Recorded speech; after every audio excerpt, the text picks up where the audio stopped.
afternoon, all you awesome people out there. My name is Scott Churchson. Alongside me over there is Mr. Obie Spencer. Down there is Mr. J.D. Walker. And over there, with that amazing backdrop that he always has back there and all the memorabilia that's way cooler than any of the stuff I've got, Mr. Brandon Kaye. And welcome to the Sports Den on Spanglish World Network, Zingo TV, channel 249 and 250.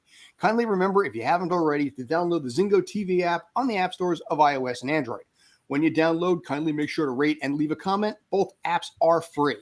Zingo TV, by the way, lastly, is also available on Google Chromecast, Amazon Fire, Fire TV sticks, Roku sticks, and all smart TVs 2016 and forward. Gentlemen, how do you want to talk about some golf today? What do you think? Sure, we can start with golf. Let's roll with it. It's finally beautiful time of the year for golf. Anyway. Yes, we can talk some golf today. We're going to talk a little Formula One, maybe a little hockey. One local hockey team is still in there. It's definitely not mine. But we can talk about that a little bit today. Barely, but yes. What's that? Barely, but yes. Well, yeah, but it's still better than my trash team. I'm sorry, our trash team.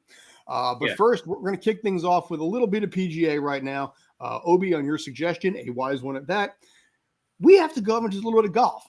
So if you want to lead this off, I want to say a couple things later on, but please, the floor is yours. Or at least it will be when you unmute yourself. Yes, once you're unmuted. But all right.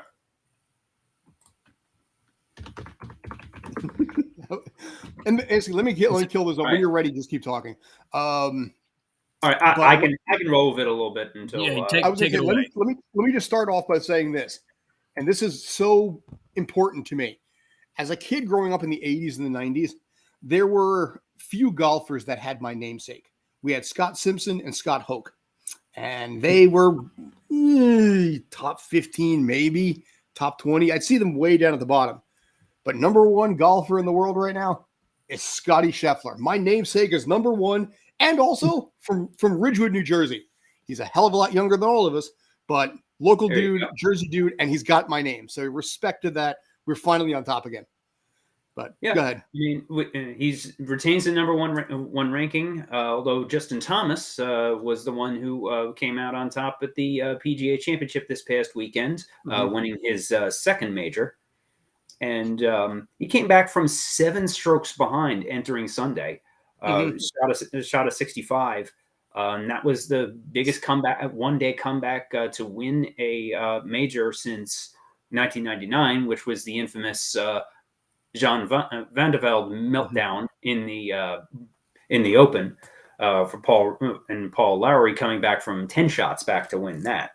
But we had Thomas winning in a playoff over Will Zalatoris, and that only happened because poor Mito Pereira out of I believe Chile had a double bogey at 18 with a one-shot lead, so he didn't even make the playoff.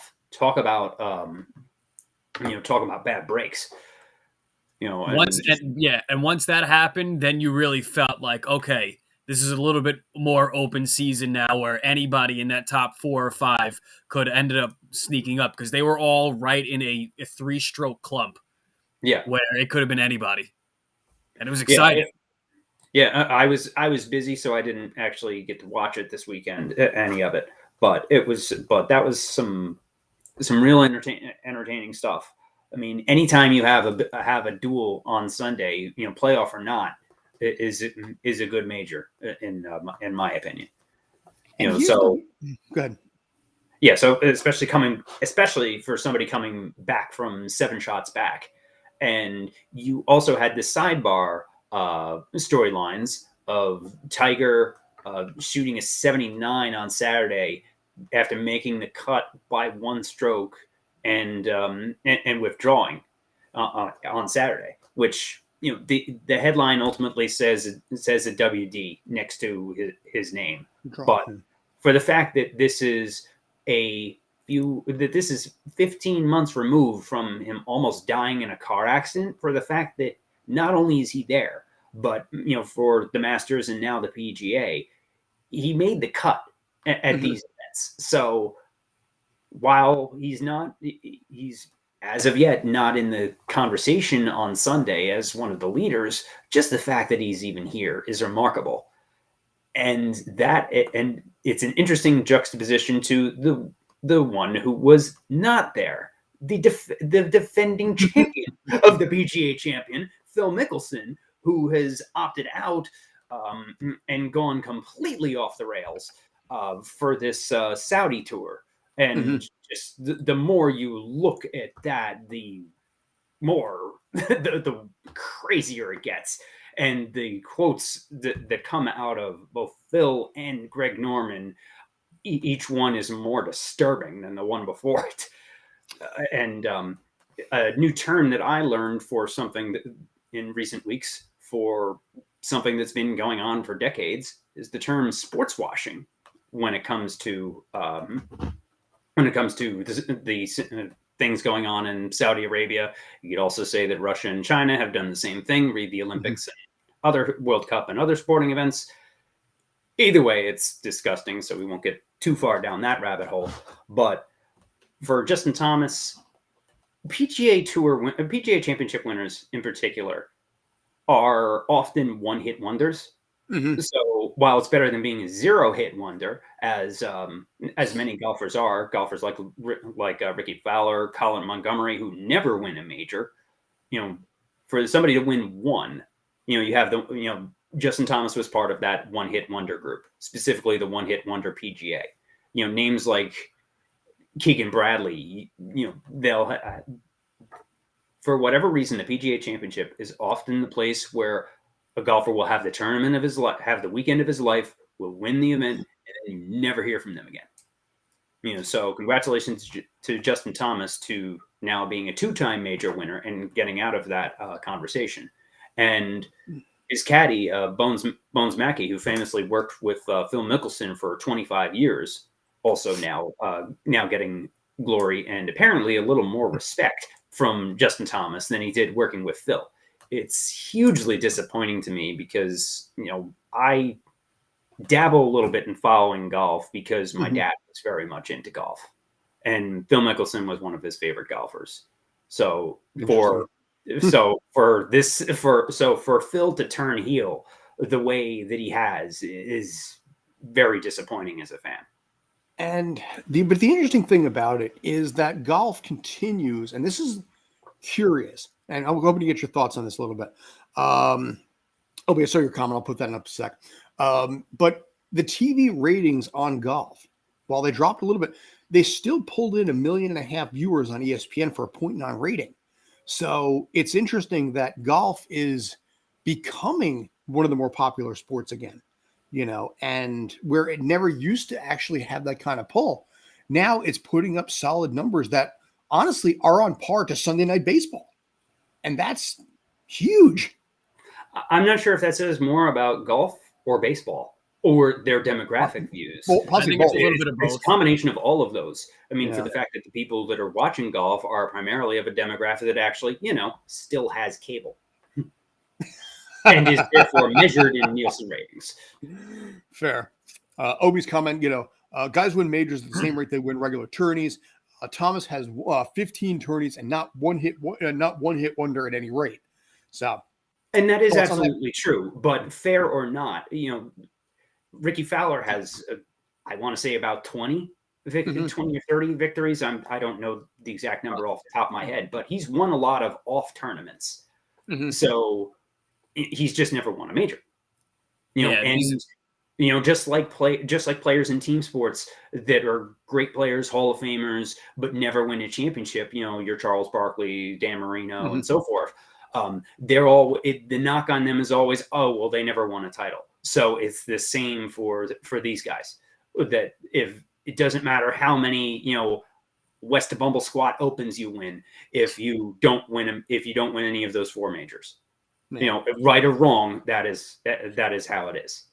Yeah, the idea of counting tournament wins, I know they do, but it's not especially even for a casual golf fan, let alone a devoted golf fan, I'm not really sure how heavy that argument is used to portray the best or stuff like that. It's majors. I mean, that's what it's the four majors. And that's what it is. And then you have like, the Ryder Cup and President's Cup and certain stuff like that. But it's the 4 majors, and that's where all the eyes are on. Yeah, and as Obi pointed out, and as Obi just pointed out via text, as we're still working out the sound issues, that the rise of Tiger brought the conversation to majors and majors only, which is both yes and no.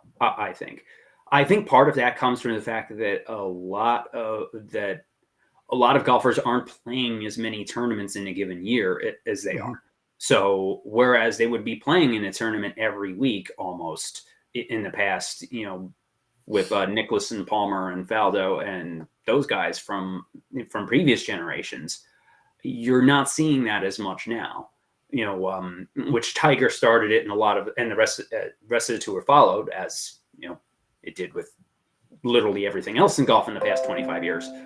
That it was almost like almost load management in a way, to borrow a team sport term, where saving up for the bigger tournaments, you don't need to fly all over the country, and you hold out for certain events, and that's been an issue for the tour as a whole, is bringing more attention to these to the non-major events. I mean, you have the next class of you have kind of the next ones off of, like, the next ones under the majors, things like the Memorial, the Players Championship. You'll have a few of those that they have some importance within golf circles, but not really in the the general sports conversation as a whole. Like waste management, another one. Yeah. Some of these like lower tier major, or not even majors, but lower tier tournaments that do carry some weight. But I think it was a great tournament, and especially when you have these guys that are recognizable and they have a lot of, I don't want to say a lot of recognizability within just casuals, but just you see the same names over and over, and it's every major after major, and it draws you in. And I think a lot of this too, with kind of the resurgence or just another surgence of golf, I think pandemic was part of it. When you have to have isolating, what can you do to keep? You can go to the driving range, you can go on the course where social distance is built into the game. Yes. And I think that, you could, whatever the percentage is, it might be a small percentage, but the percentage itself, I think, is big, where a lot of more extra eyes or new eyes were turned onto the sport, and maybe took some eyes away directly from baseball with a lot of the stuff that happened. So I think it's like you said, JD, a combination of both MLB's mishandlings of things or incidents of certain things, but golf, I mean, I think has gone strong in the last couple of years. You might have something there, because a couple of years ago, when during the summer months, a lot of people, myself included, were basically just being paid by the government to not go anywhere, Right. and frankly, a solid amount of money in the process. But if you were the kind of person who had time on your hands when the weather was nice and you were able to isolate, and money to do so, and the money to do so, and no responsibility, talk about this morning to somebody else, that, you wake up in the morning, you're like, what do I want to do today? Golf could easily have been that thing. And I think, to put on one point, the timing of it, shutdown was March. That's when nationwide golf season is exploding. So you have all summer to get right into it, when quarantine and isolations was at its heaviest. You have the winter comes in, obviously the South you still play. And then the next summer, last summer, when it was kind of midway quarantine, kind of opening up again, you got, people got right back into it because they were hooked on the summer before. So I think that played a kind of a big part in this. And I mean, it could just be speculation. I could just be, out on a limb, but just in my eyes, I kind of think that's part of it. There is definitely a factor to that, and those factors are true in certain, but golf is still a niche sport, especially where it is it's also hard to get younger generations and kids to play, because it is not very easily accessible because of the cost that is required for that. While you could say that about any sport, especially with the crazy, AAU and travel pay for play industrial complex that we have in American sports in particular, where something like soccer, which is played all over the world, and, with just, a rock or a ball of duct tape or whatever you can make a makeshift ball out of and play in an alley, everywhere else in the world is, in America, like everything else, it has become, do you have the money to pay for practice fees, league fees, et cetera, which adds up quick. Some sports add up faster than others, but they all have something. And they end up becoming investments, or starting out as investments rather than a hobby and a love, which it should. Right. Then growing into, however dedicated and how good you are, then you invest in getting yourself to those levels. But to start off right away, like you're, a 12-year-old LeBron James going to get drafted first out of the AAU draft, or some, hypothetical crazy thing. But yeah, I think, that's part of it too. Soccer all over the world. Although I would argue though, with basketball, you can kind of have the same idea where even if it's a deflated ball, you could still somewhat, or in a crate, you could still somewhat simulate playing basketball, so you can get into it that way. But like golf, or hockey, even baseball to a certain degree, you got to have the money to get into it. So maybe like a lacrosse too, something like that. But yeah, you got to get the money to get into it. But some of the baseball, soccer, to some degree, baseball, soccer, basketball, you don't really have to have a lot of money to get into it initially. But then to grow it and take it to next levels, there's got to be some dough in there. Unless it's a sport like kabaddi, for example. Wink, wink. JD will get the reference on that. Push your knuckles. What's that, knuckle hopping that we did? Knuckle hopping. Yeah, that's free. It's free to knuckle hop. Yeah. But see, the problem with knuckle hopping is you need to spend the money on the medical bills after you break your hand. Just have good insurance. It's a Canadian sport, so they got the good insurance up there. Exactly. Yeah, they got the. In this case, you guys. Yeah. And welcome back, Obi. Hey, there we go. Yeah. And he's gone again. Okay. And he's gone. Yeah. Actually, I was going to start switching over to Formula One, but before we do that, if you're good and 100%, if you want to put in your 2 to 3 to 12 cents, go ahead, please. I'm going to repeat and push back on some of the stuff, but essentially it was an unbelievable tournament to watch. The guy who, people were asking me all day, who do you think's going to win? And I kept going. It's going to be Zalatoris, and wow, Thomas is coming back. It's going to be Zalatoris, and wow, Thomas is coming back. I had no faith in this rookie pulling it off, and he shocked me for 17 holes. And then on his 18th swing, his driver made Charles Barkley's swing look good. It was a swing that was worse than mine. It was, and good on him for admitting, the nerves got to me. Not many people will do that, but he came out, he said it. And then at that point, it was on Zalatoris to win. Zalatoris also doesn't have a win yet. As you guys said, you took my words. I appreciate that. Talked about how guys don't win any rates faster majors versus their other tournaments, and also how that's probably Tiger based. So I appreciate you guys covering that.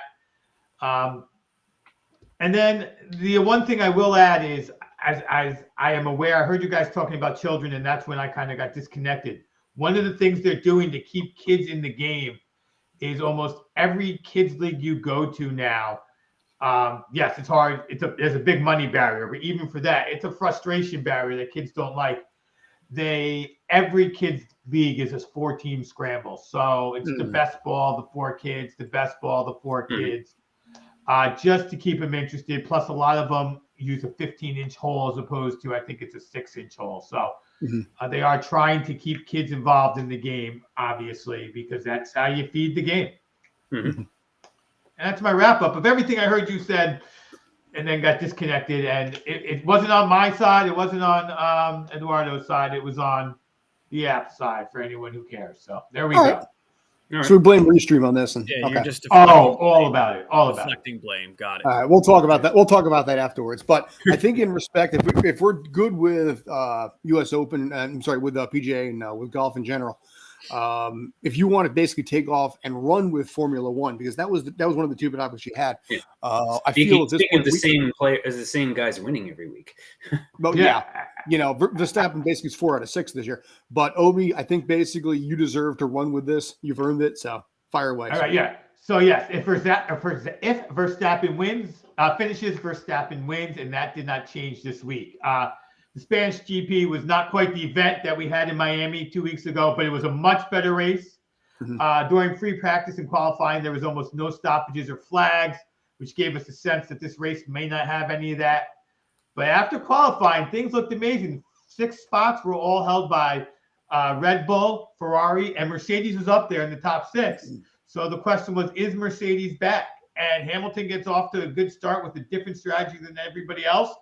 And before the first lap was over, Magnussen hits him.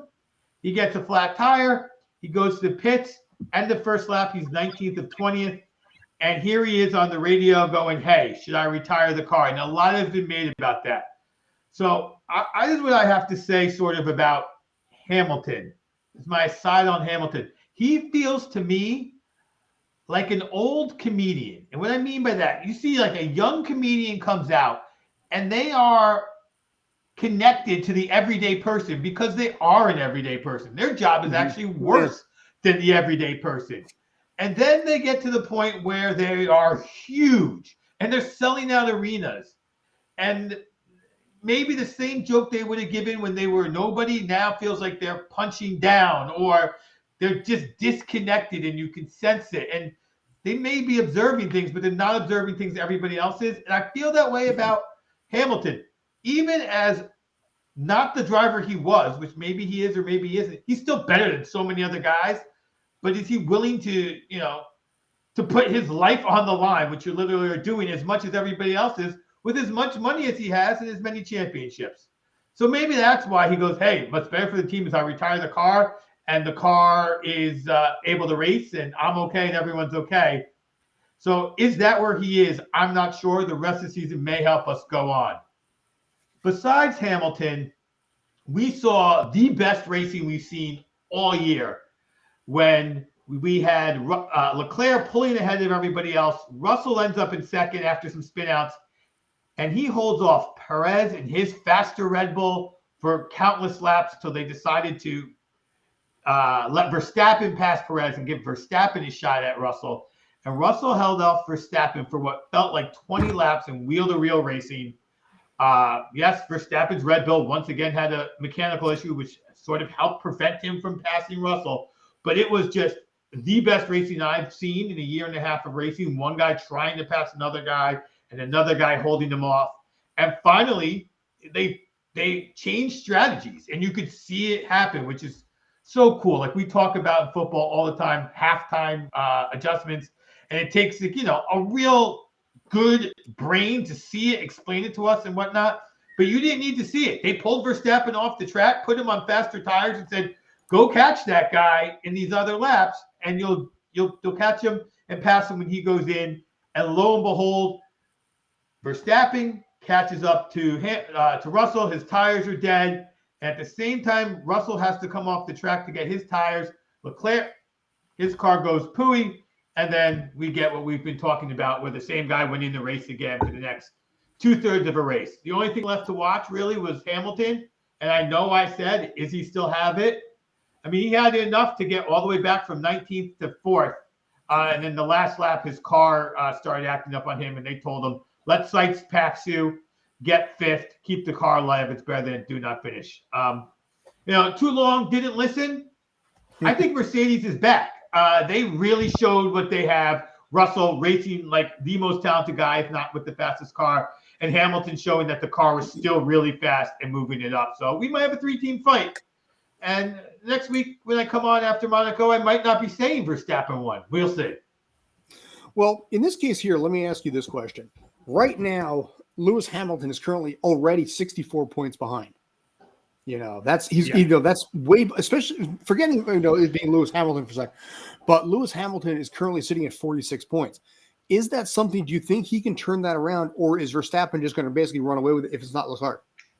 I don't think it's Hamilton. I think if I'm in Red Bull's garage right now, watching what I've seen, when they're making the experiments on Russell's car first, I think for this year, and it may not be for next year, but for this year, Russell is the lead driver on that team.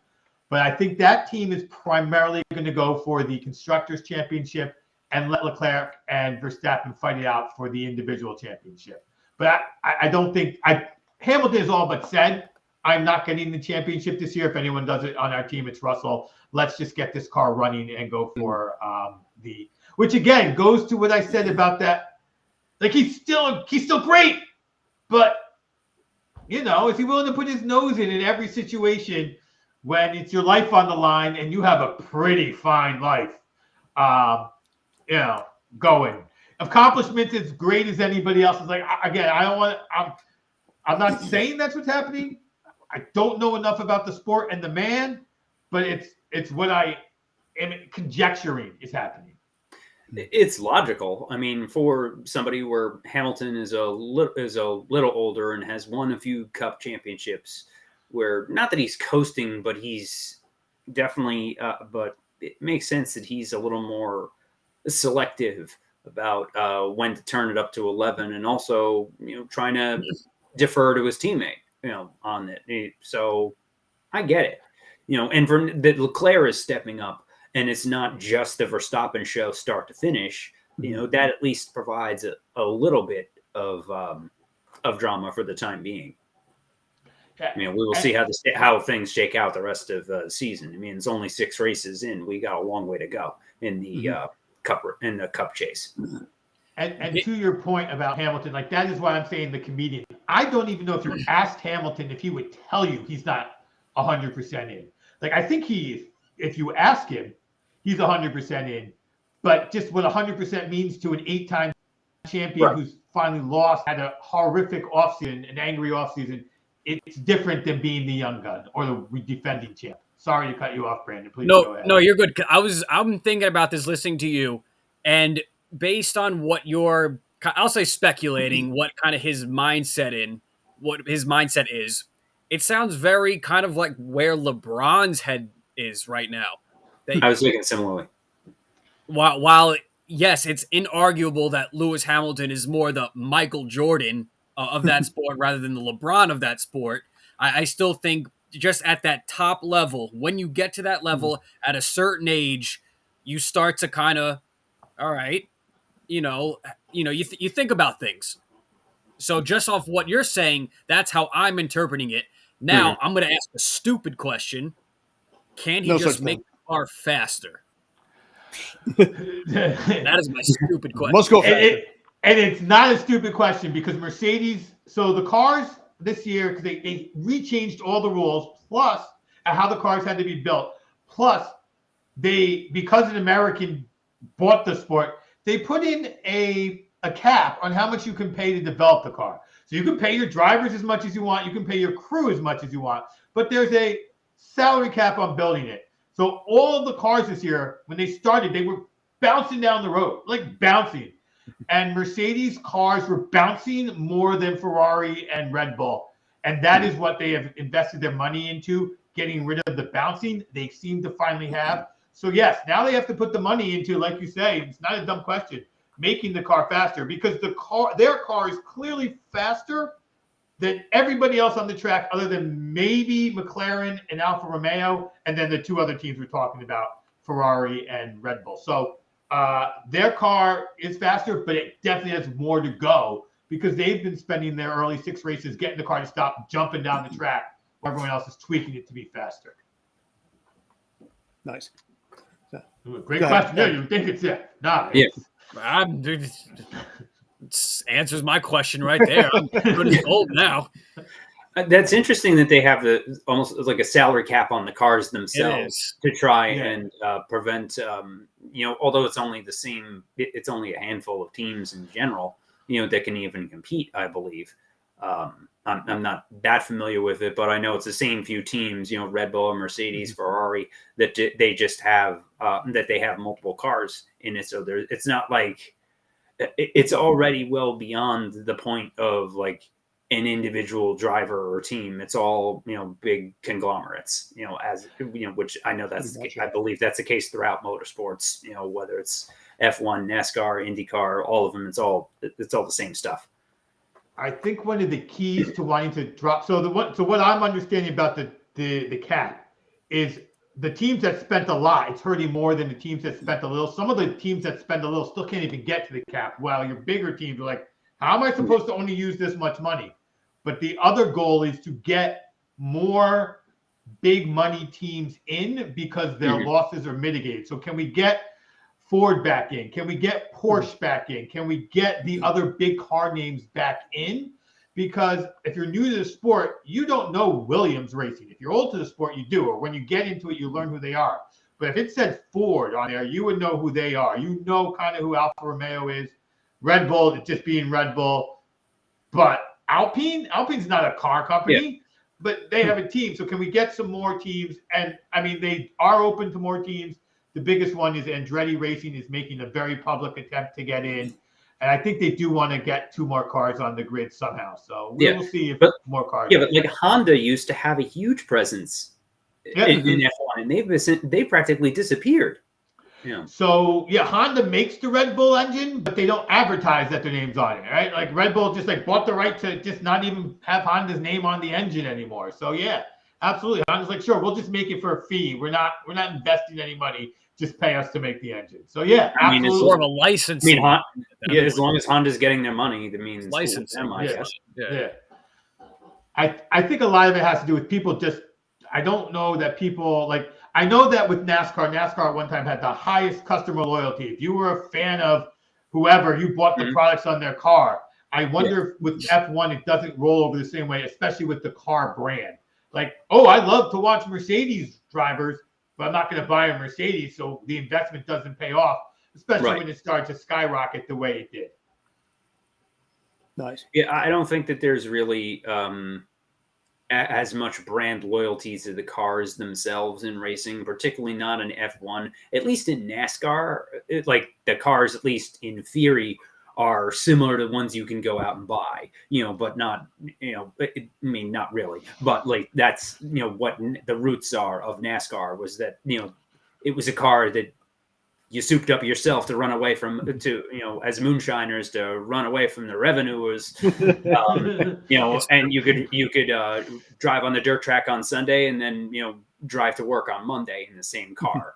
That was professional Fast and Furious. That's right. Basically. So it's different from F1 in that regard, but the sports in general, motorsports and, NASCAR, F1, it's all been kind of homogenized with just the same few players, the same few manufacturers. Like I believe at one point Toyota was making all of the cars in NASCAR. I don't know if that's still the case, but, just where there is no brand differential because there only is one car, that everybody's driving. You have a little more freedom in F1, I believe, but it's not the same as it used to be. As far it's also not as big of a moneymaker in marketing for the car manufacturers themselves. I mean, yes, it's bragging rights, and they'll still, if they win races, they'll still drop that in their commercials, but it's not an integral part of their marketing strategy like it was for Ford and Chevy and NASCAR for so many years. Agreed. Definitely not as big of a marketing. Scott, I can see you trying to jump in. What do you got? No. Actually, no. No, I actually had an itch on my nose, but I can jump in if you want me to. If you're feeling like basically that I'm being neglected. Oh, we try not to neglect you, Scott. I think what you say is all 100% right there, JD. As I talk over Scott now, I think the marketing fact is long gone, especially in F1. But they're still marketing on the cars, but they're not marketing the car brands. And you definitely have companies like Ferrari making engines for other companies on the racetrack, Mercedes making their engines for other cars, and then the Red Bull engine, which is made by Honda but not called Honda anymore, in other cars. So it will be interesting as the price control comes in, whether some of the big car brands will re-enter F1 to get some of the bragging rights. Mm-hmm. I mean, I don't know. I've talked enough about something that excites me. I'd love to hear some of you guys talk about the NHL. Scott, I'm going to give it to you to let that happen. Actually, I was going to say what I'm going to do is actually thank you for turning it over to me, but I'm actually probably going to be turning it over to Brandon because unlike myself and Mr. Walker, there is a team in the tri-state area that doesn't suck. And him being a loyal Ranger fan, a team that granted is down 2-1 right now with Game 4 tonight, they have a chance to even the series now. You know, this is a team that has made a very, very fast turnaround, you know, in the post-Henrik Lundqvist era, and much faster turnaround than some New Jersey-based hockey teams are going. And I know Brandon, being a Ranger fan that he is, give me your thoughts, man. Yeah, I think the first two games was definitely a gut punch. The Game 3, you come back. I think they have a good chance tying the series. In all honesty, though, most of my attention has been with my Heat that are. We'll talk about them in a little while, and the Mets. So the Rangers have taken a bit of a step behind. So I have kind of through peripheral vision been paying attention to them as much as I can. But I really think what they did in the last series against Pittsburgh. I think, being down in this series, I don't think they should be panicking. I think they should kind of be steadying the ship, stick to what they were good at all season. And I think coming to this game, tie it up, and then we got a whole series over, starting over again, basically with a best of 3 at that point. And I think, you still have, home. Do you have home ice? No, you don't have home ice in this. No, the Rangers are the lower seed in this series. Right. So home ice, but they have game 4 at home tonight. Right. So if they can even things up, then we'll go from there. Yeah, obviously getting past Carolina, you're going to have to win on the road, which they hadn't done yet. But I think they can, even if they steal. If you can win this game and really pull some momentum, go into Carolina, and then come back to MSG for a Game 6, with the conference finals on the line to an ultimately jacked up crowd, I think it's a very enticing situation. But again, it's a period at a time, it's a possession at a time, and you got to stick to what you're good at. Don't overthink things. Get back to Rangers hockey, and I think they can tie this series up and make this a whole new series. And with the Rangers in particular, it's go ahead, Scott. No, please. It's okay. With the Rangers in particular, as Shesterkin goes, so go the Rangers. Where the Rangers are very much a goalie and defense dependent team. I mean, they do score, but really, for much of the regular season and especially in the first 2 rounds of the playoffs, when Igor has a bad game, the Rangers usually get waxed, and that's holding to form. So if they can hold serve at home tonight, then they're in good shape. But going back to Carolina down 3-1, I would be a tall task to say the least. And whoever wins this series has Tampa in the East Finals, who swept the President's Trophy winning Florida Panthers, which that sentence in itself is weird to say. The Tampa swept out the Panthers in the second round, still trying to going for their 3rd straight cup. Nobody has won 3 straight cups since the Islanders won 4 straight in the early 80s. But fun little footnote to me of this series was through a scheduling quirk. They played Game 3 and Game 4 in Tampa 2 nights in a row. They played Sunday afternoon and then Game 4 last night. Tampa winning both to close out the series. But Sunday night after Game 3, there were multiple players from the Panthers that were seen partying at Tampa strip clubs until well after 3 a.m., which was a little mini controversy. The Panthers coach, tried to blow it off on Monday as, fake news, essentially. And said, but he specifically used the term, that isn't true. Check your sources. Mm-hmm. And there was some, I guess, a sports radio show or something in Tampa where one of the radio personalities tweeted back at him saying, I've checked with my strip club sources, and this is true. Which, if that isn't the most Florida sentence that I have ever heard, I need to check with my strip club sources. Perfect for Tampa. That almost sounds like a Vegas comment, though. Really, I was going to go with more like Hotlanta than Vegas or Florida. Tampa, Atlanta, Vegas, Miami, all the strip club hotspots. But that I think is peak Tampa right there. I've already consulted my strip club sources. I'd like to think Miami has a little more culture than that, though. The rest of the state it's another story. The difference is there's other things to do in Miami. Tampa, not so much. Yeah.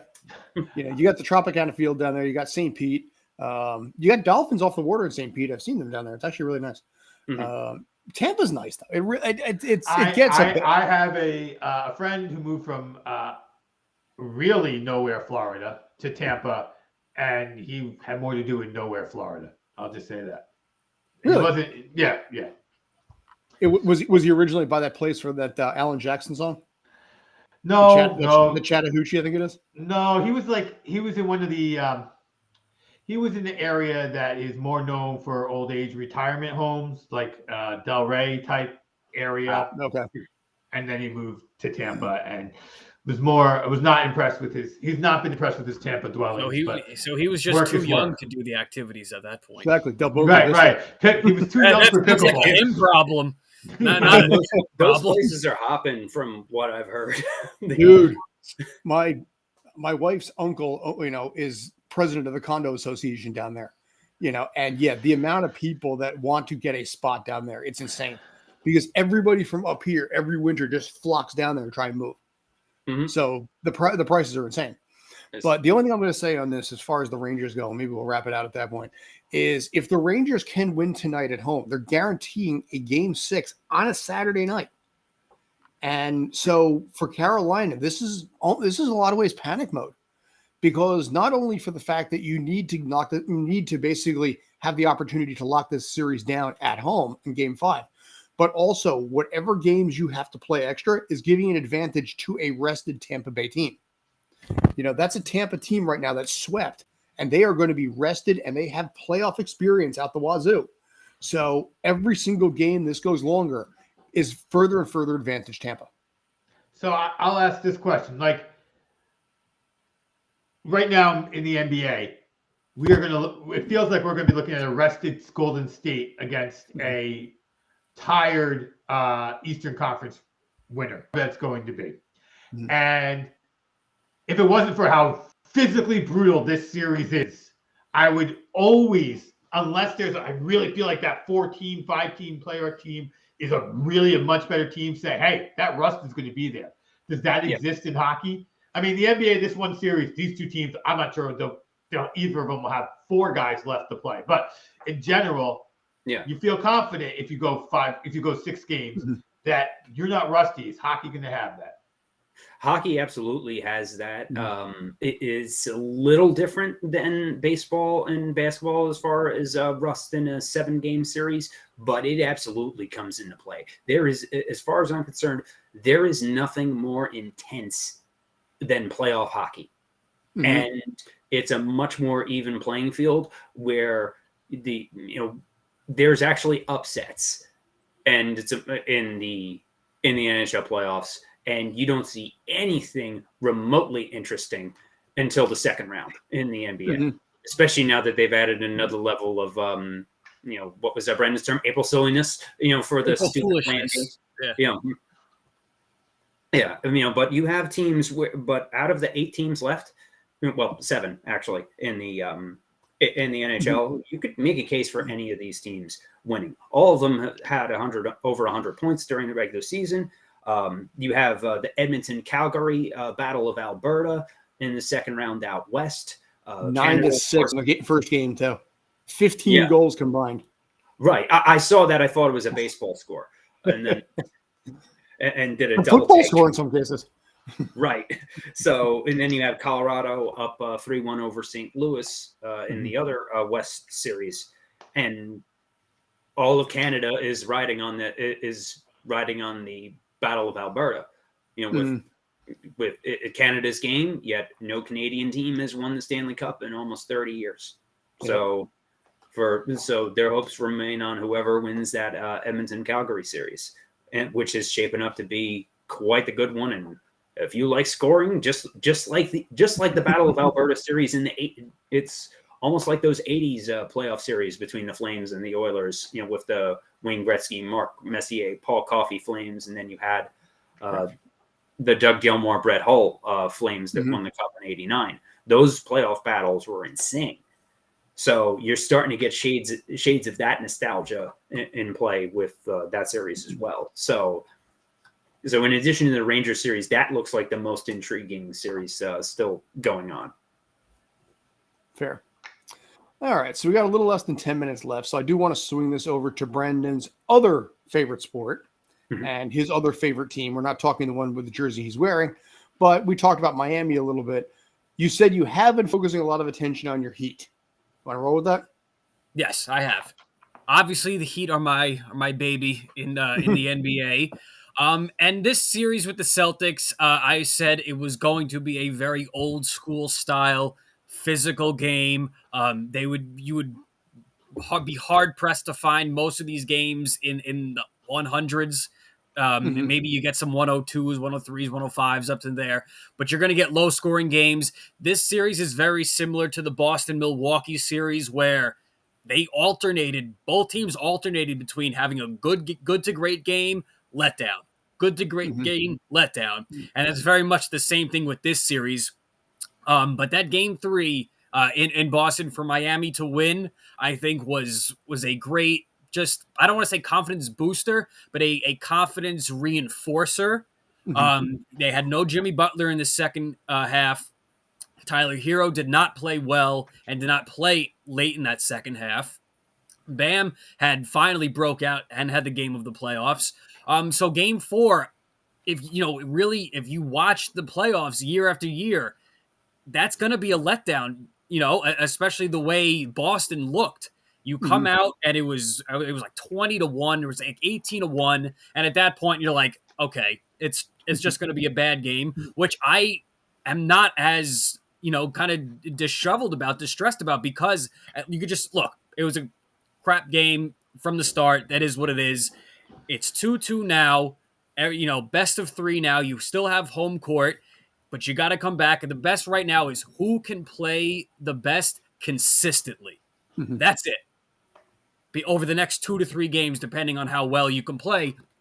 And I really think, look, I'm still going to take Miami in 7, but this Boston team is a good team. I would not be surprised. I mean, I definitely think Golden State is coming out of the West. Even if they lose game 4, they're going to go home for a game 5 and do the whole, gentleman's sweep. And I think you come back to the Eastern Conference Series, you're going to get 6 to 7 games. And then, going back to Obi's point, where you're going to get a well-rested Golden State in the finals. And I think at that point, I would be hard-pressed probably not to pick them. But I'm not going to count out the Heat if they make it, or the Celtics, whoever gets past one of these other 2 teams. But this is a hard-pressed battle. So I just, if Heat fans out there, let's just take a deep breath. Everything is okay. Come back home tomorrow night for a game 5, and we have a best of 3 here on out, and we'll see you in the finals, hopefully. The thing with Miami is their injuries adding up the way that they have been. They 5 or 6 players on the everybody's in and out with injuries. Yeah, Smart has missed half the series. I think somebody said of the Wednesday game, or several people said of the Wednesday game, they went to a basketball game and a football game broke out.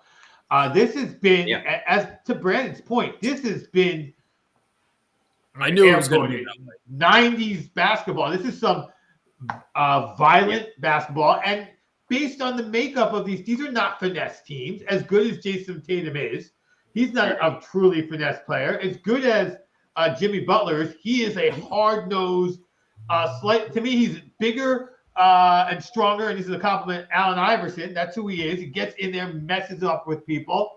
Marcus Smart is as violent as they come, and I mean that complimentary, but that's the kind of player he is. And Bam is everybody on these teams, these are hard-hitting dudes. And so that's how they're playing, and that's how they're going to play. And they probably have if either of these teams are healthy, I think they can take Golden State. But I just don't know if they're going to come sprinting out of 6 games, or limping out on the third leg out of these games, and how quickly they're going to get up to speed for the new finesse team that they're about to play. One thing that team has is experience. That team has seen every situation, including losing when up 3-1. So they know everything there is to know about NBA Finals basketball there. I think, though, either one of these teams, Heat or Celtics, you can go into that series against Golden State and play physical, something they had not gotten in this playoffs. They have not faced a physical team in the West. I think Boston or Miami can get into that series, make them uncomfortable. Look, they're still going to throw up 3-pointers, and you're still going to get some Steph shimmies here and there, but that's to be expected. I think if you can make Golden State, whichever team you are, make them as uncomfortable as possible and really stick to your guns and play your ball, you really have a good chance. But I'm still going to stick with my Heat in 7. So, okay, nice.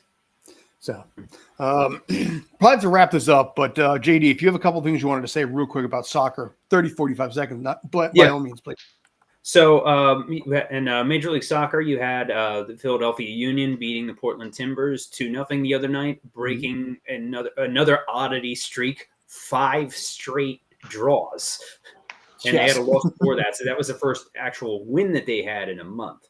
And throughout all of that, they've managed to stay first in the East in MLS, 1 point ahead of NYCFC in second. And you had in the Premier League, you had Manchester City beating Aston Villa 3-2, coming back from 2 goals down and scoring 2 goals in the last 15 minutes to win it. And that was their 4th EPL league title in 5 years. Once again, stealing the hearts from Liverpool. We're going to probably do a lot more on soccer, I think, next week, both European, U.S., and maybe a little bit of Russian soccer as well. Maybe I'm thinking maybe tagging a little bit in there. But we got to wrap this up at this point. I'm Scott. Thank you to Mr. J.D. Walker, Mr. Obi Spencer, and, of course, Mr. Brandon Kaye. 7 p.m. tonight, we have Tales from the Film Set. We were breaking down the 2 shows that are being released on Friday, Obi-Wan, the miniseries, and Stranger Things 4. We're going to be talking about that. That'll be me, Davion, and Ryan. So check that out at that point on the Tales from the Film Set side. For now, I'm Scott, JD, Obi, and Brandon, and Brandon's Mets. Can't deny that team. That is a phenomenal team right now. Very dangerous team. Be excited if you're a Mets fan. Be excited if you're a Mets fan. Be afraid if you're a fan of any of the other teams in the NL East. Until next time, take care. Be awesome.